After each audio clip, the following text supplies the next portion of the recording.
It was not the type of thing that should have happened. And, you come through your young years. Hempstead High School, we all recognized when I was in high school, the racial divide. But Hempstead High School in the late 50s and early 60s was quite a wonderful place. And I can't say that I felt much racial impact at the high school. It's different in Jackson Street School. I know in kindergarten, I got all of these bad letters coming home telling my mother I was trying to be a dictator. And the only thing I was trying to do, and I remember it very clearly, that I wanted to play with the blocks as much as the little white boys, and I was being prevented.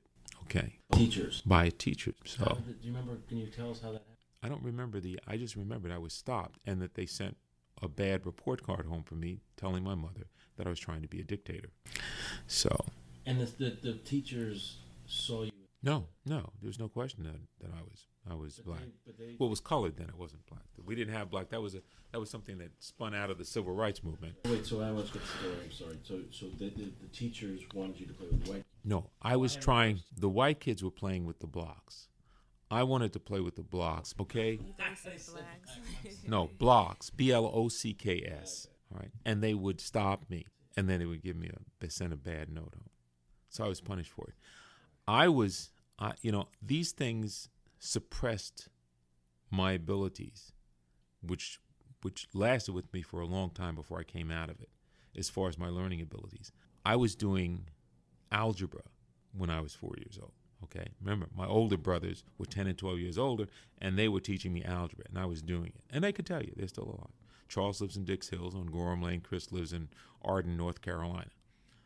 They'll tell you about it, because I was, I guess, the amazing little brother. So, yeah, and then something changed in the early years because? Well, I had difficulty in school, and I think I could only attribute it to the impact of the teaching environment.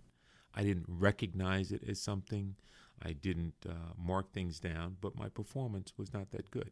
But then later on, I come through it. I finished law school, and I do what I'm doing now. So obviously, I wasn't that poor a performer, or my capability was far superior to that which I was exhibiting in school.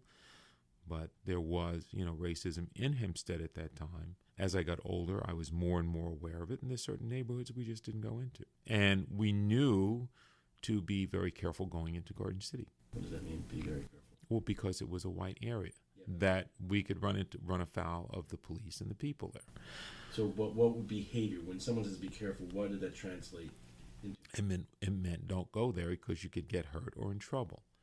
I mean, it was even in Hempstead. In 1968, my parents sold a house on Bennett Avenue and bought 120 Ingram Boulevard, which is a large Georgian colonial house with columns and everything else. A guy named Doug Thomas lives there now. It doesn't have the big columns anymore. They came down when he had it. They put these little skinny things up there. But when we moved in, I remember coming over there, and here are these white kids on bicycles going by and looking. And now, I'm no kid anymore. This is 1968. I'm born in 44. I'm 22 years old, okay?